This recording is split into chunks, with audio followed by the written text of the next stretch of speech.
Hello, good morning. কেমন আছো সবাই? আমি খুব ভালো আছি। চলো আমি আজকে আবার ছাদে চলে এসেছি হ্যালো, গুড রান্নাবান্না মর্নিং। করতে। কেমন আছো সবাই?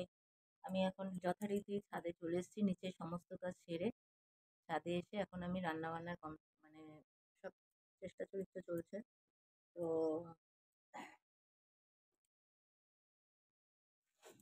আজকে ইচ্ছে আছে এই ফুলকপিটা আমার মেয়ে আবার ফুলকপি ভালোবাসে। বাঁধাকপি, ফুলকপি দুটোই ভালোবাসে।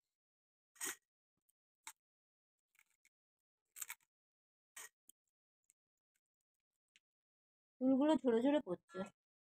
বেশ কিছুদিন হয়ে গেছে না ফুলকপিটা এনে রেখেছে।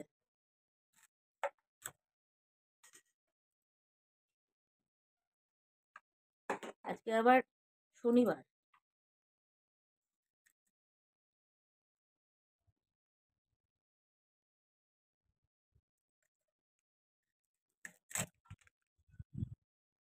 শনিবার মানে আজকে আবার ওরা বেরোবে প্র্যাকটিসে। তাড়াহুড়ো করে রান্নাবান্না সারতে হবে।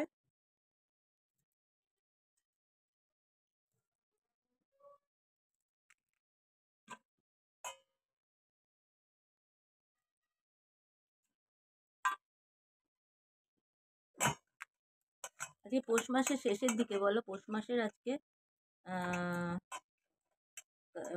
মঙ্গলবার, মঙ্গলবার না মঙ্গলবার না বুধবার শেষ হচ্ছে।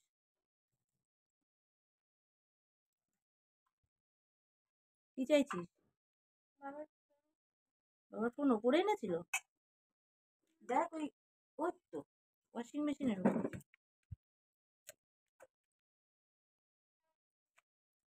দরজাটা টেনে দিয়ে যাবি।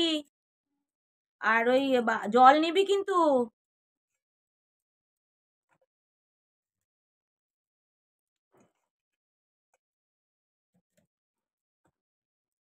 জানো তো এখন ব্যাপারটা কি বলতো, মানুষে কি বললো, মানুষে কি করলো, ওইদিকে এখন কান দেওয়ার টাইম নেই, তাই না? এখন আর আমি ওসব ভাবি না যে এ কি বললো, ও কি বললো। আমি যেটা ভালো বুঝি এখন সেটা করি জীবনে। জীবনে বিয়ে হয়ে থেকে না এটা করব না, খারাপ দেখায় না, ওটা করব না, মানুষে কি বলবে, লোকে কি বলবে, এই করে করে জীবনটা পুরো কাটিয়ে দিয়েছি, ঠিক আছে? আর আমি এখন কারোর কথা শুনি না। এখন আমি যেটা ভালো বুঝি সেটাই করি। অবশ্যই কোনো খারাপ কাজ করি না। সেটা আমি আমার ফ্যামিলির সাথেই সবসময় আলোচনা করে করি। থার্ড পার্সন কাউকে অ্যালাউ করি না। থার্ড পার্সন অ্যালাউ করলেই আমি দেখেছি সেটা ভালো তো হয়ই না, বরং ওটা আবার আরো বেশি পেঁচিয়ে যায়। আর বাইরের লোকজন তো কোনো না কোনো একটা সাইড নেয়। সেই সাইডটা ভালো হোক মন্দ হোক সেটা তাদের ব্যক্তিগত ব্যাপার। কিন্তু আমি মনে করি অনেস্টলি কেউ কোনো ঠিক সাইড নেয় না। যার জন্য কি হয়, প্রতিটা মুহূর্তে প্রতিটা পদক্ষেপে যে এই ভেতরে থাকে সেই ভোগে। যেটা আমি আর জীবনে ভুগতে চাই না, বা আমি আমার পরিবারকেও সেই জায়গাটায় দিতে চাই না। যার ফলে আমি যেটা ভালো বুঝবো সেটাই করবো। আর অবশ্যই ভালোটাই করবো, খারাপ কিছু করবো না। নিজের সংসার, নিজের পরিবার, এটা তো সবারই ঠিক জায়গায় রাখে। যাই হোক, তেলের নিচে এরকম একটা, এটার এটা প্লাস্টিক দিয়ে রাখলে কি হয়, নিচে তেলটা পড়ে না। তাই এটার মধ্যে এটা দিয়ে রেখেছি, দেখো। হাতেও তেলটা লাগে না, না? একটু হলেও চুয়ে চুয়ে তেল পড়বেই।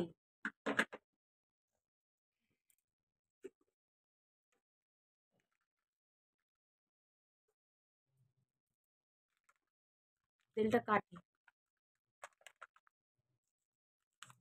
পিঠে পুলি কে কে, পিঠে পায়েস কে কে খাবে?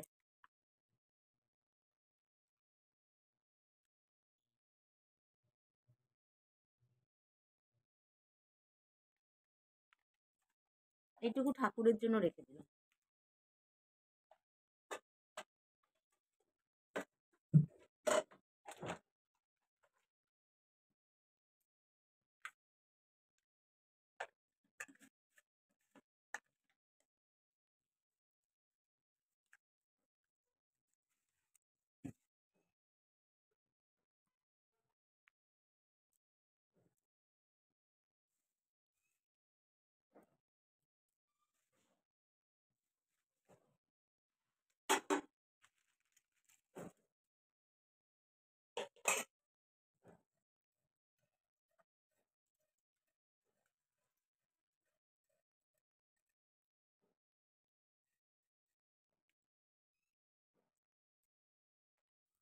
দেখো আমি বললাম কি একটুখানি জনিকে রাগাবো বলে আমি ওর পাশে গিয়ে দাঁড়িয়েছি, দাঁড়িয়ে আমি একটু ওকে মাথাটা ধরেছি, মাথার টুপিটা খুলে দিলাম যে টুপিটা খুলে দাও, ইচ্ছা করেই করেছি।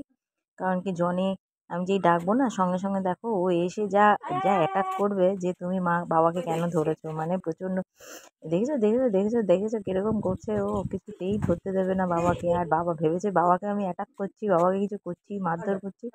ও সেই জন্য গিয়ে বাবাকে বাঁচাচ্ছে, বাবাকে গিয়ে বাঁচাচ্ছে, বাবা তোমার কিছু হয়নি তো, বাবা তোমার কিছু হয়নি তো, মানে প্রচণ্ড সেন্স, বাবাকে কিচ্ছু বলা যাবে না।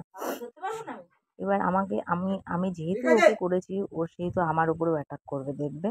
কারণ কি ও ও সবসময় চায় যে আমি ওই যে দেখেছো আমাকে কীরকমভাবে অ্যাটাক করছে, অদ্ভুত একটা মানে তো দেখো আমি আমার গায়ের উপর উঠে নাচানাচি করছিল প্রচণ্ড, মানে ও ভাবে যে বাবা দেখো ও মানে একটা রডটার মাঝখানে পড়ে গেছে।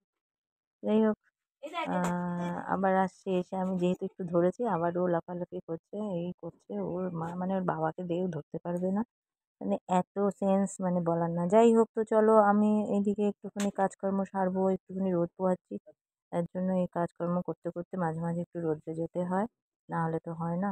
শরীরটা রোদ খাওয়ার জন্যই, রোদ পাওয়ার জন্যই আমি ছাদে আসি। তো ছাদে না আসলে এত কিছু অ্যাক্টিভিটিসও ওর হতো না, ও নিজের মতোই থাকে, আমি নিচে থাকলেও নিচেই থাকে।